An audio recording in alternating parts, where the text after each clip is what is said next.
The internet has paved the way for well-known scams such as the Nigerian prince or the wealthy widow benefactor, as well as the recently trending Venmo and PayPal scams and dating app crypto scams. But people looking for creative methods of fraud had been a staple of society well before computers were even a thing. There have been numerous con artists in history who pulled off outrageous scams like creating fake billion-dollar companies and selling monuments like the Taj Mahal, the Eiffel Tower, a non-existent airport, and so on.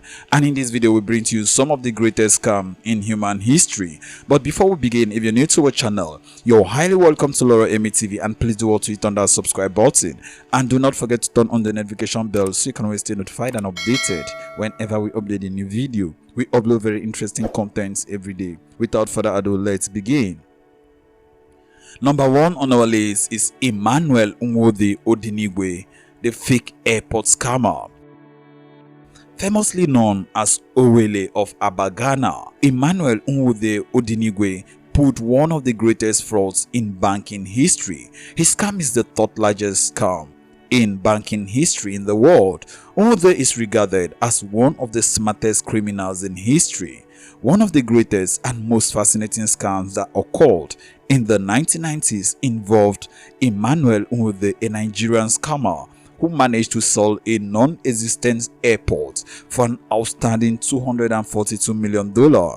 Obi was convicted in 2005 for impersonating Paul Oguma, a governor of the Central Bank of Nigeria, in order to defraud a Brazilian bank. Under the guise, he managed to persuade Nelson Sakaguchi, the director of Brazil's Banco Noro-AZ Bank, to invest in a fictitious new airport project in Nigeria's capital, Abuja. His scam, which was at the time the third largest bank fraud in history, resulted in the collapse of Banco Noro-AZ in 2001. To execute his masterful fraud, Obi used his real-life experience as a director at the Union Bank of Nigeria to seamlessly assume the identity of the then governor of the CBN. He also enlisted the assistance of several accomplices for the smooth execution of the project and operation. Appearing in the figure of Paul Oguma, Obi convinced Mr. Sakaguchi to invest in a yet-to-be-built airport in Abuja, the capital of Nigeria, in exchange for a $10 million commission. The total deal was $242 million, with $191 million in cash and the remainder as outstanding interest between 1995 and 1998. Mr. Sakaguchi ultimately fell for Obi's bid, costing Banco Noro-AZ immense loss. Obi, on the other hand, was convicted in 2005 by a federal high court for pulling the biggest fraud called 419 scam in history. And second on our list is Ramon Abas, popularly known as Hushpuppi. Ramon Abas, known to his 2.5 million Instagram followers as Hushpuppi, is considered by the FBI to be one of the world's most high-profile fraudsters and currently faces a prison sentence of up to 20 years in the United States after pleading guilty to money laundering. The 41-year-old Nigerian scammer began his career in Oworoshoki, a poor coastal area northeast of Lagos, Nigeria's commercial capital. As a young boy, Hushpuppi worked alongside his mother in the Olojojo market, and his father was a taxi driver. As he grew older, he started selling designer shirts before joining the popular Yahoo Boys in Lagos. Yahoo Boys are romance scammers found in Nigeria who took their name from the first free email available in Nigeria. They came up with the idea of stealing identities, and then with that identity theft, they went into dating scams. Once a relationship is established via a false identity, romance scammers wheedle money from their online lovers, and like many Yahoo Boys, Hushpuppi broadened his criminal horizon.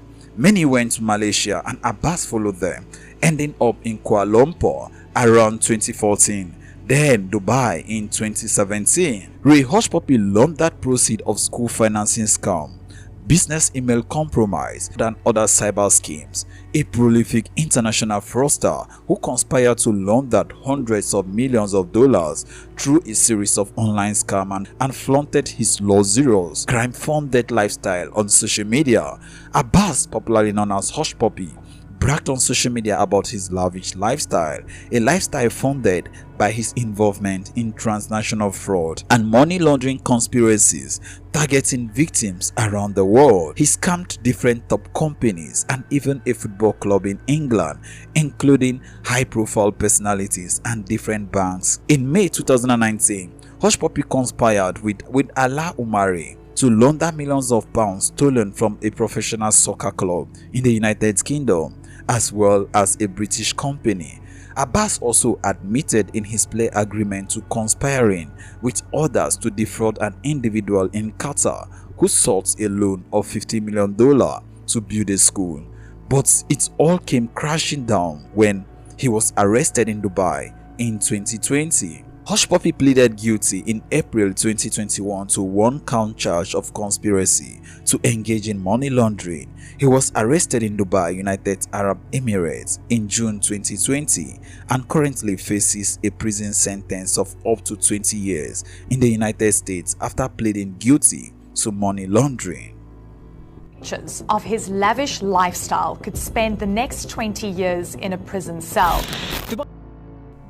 Another third spot is the Baker Estate scam. This scam, which took place over 70 years before coming to an end in 1936, involved 28 swindlers who convinced people all across America that a wealthy individual named Jacob Baker of Philadelphia had died, leaving his estate behind with no heir. The fraudsters contacted people named Baker, saying that they represented the estate and would stake a claim to the property in exchange for a small fee. Approximately 3,000 people responded to the mail, handing over nearly $3 million to the scammers. The cheats were eventually caught, charged and found guilty in a court of law. Another fourth spot is Charles Ponzi. Charles Ponzi was an Italian businessman and swindler who was responsible for duping thousands of investors in the early 20th century. Ponzi cheated investors out of an estimated $32 million, which would be valued at nearly $500 million today. Although Ponzi wasn't the first to attempt it, the con he pulled off was so humongous and out of this world that it was named after him. The Ponzi scheme. Ponzi enjoyed a lavish lifestyle before getting caught. After spending years in and out of prison, he was deported to Italy before World War II and moved to Brazil, where he died penniless and all alone. The Ponzi scheme is a simple yet effective con that continues to evolve and trouble unassuming investors even today. It involves falsely promising people high returns on their investments, paying them from their previous investors' money, and continuing the cycle till it gets bigger and bigger. Numerous others have successfully orchestrated Ponzi schemes in the years since then. American trader Bernie Madoff made almost $19 billion with a Ponzi scheme before getting caught in 2008. And at the fifth spot is Natwal.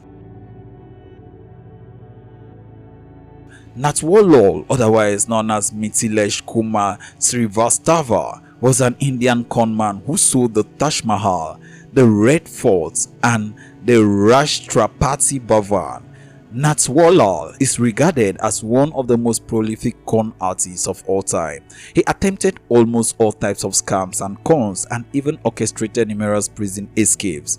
Natwal began forging checks at a young age before forging documents and then pulling off elaborate scams. He duped scores of shop owners, prostitutes, jewelers, bankers, and foreigners out of lakhs of rupees. Natwal is also known for his high intelligence and for coming up with innovative cons. His best known exploits are perhaps the sales of the Taj Mahal, the Red Fort, and the Rashtrapati Bhavan. Natwal became a Robin Hood figure due to the non-violent nature of his crimes and the fact that he mostly targeted the rich, He was treated like a celebrity in his village and often donated his loot to the poor. Natwal spent around 2 decades in prison and escaped in 1996 at the age of 84.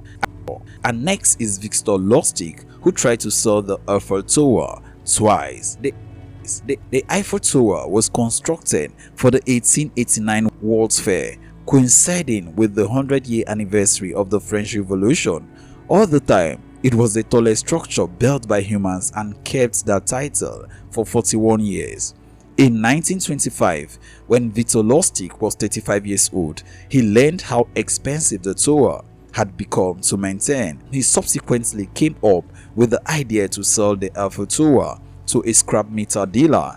Lostic presumably found the most gullible scrap meter dealer in France to give a quote and even managed to have a sizable bribe added in. He got away with it too. The scrap meter dealer was so ashamed of being tricked that he did not go to the police. After the scam, Lostic moved to Vienna in a train with suitcases full of cash. He considered the fraud so successful that he moved back to Paris the next month to do it again with a different scrap meter dealer.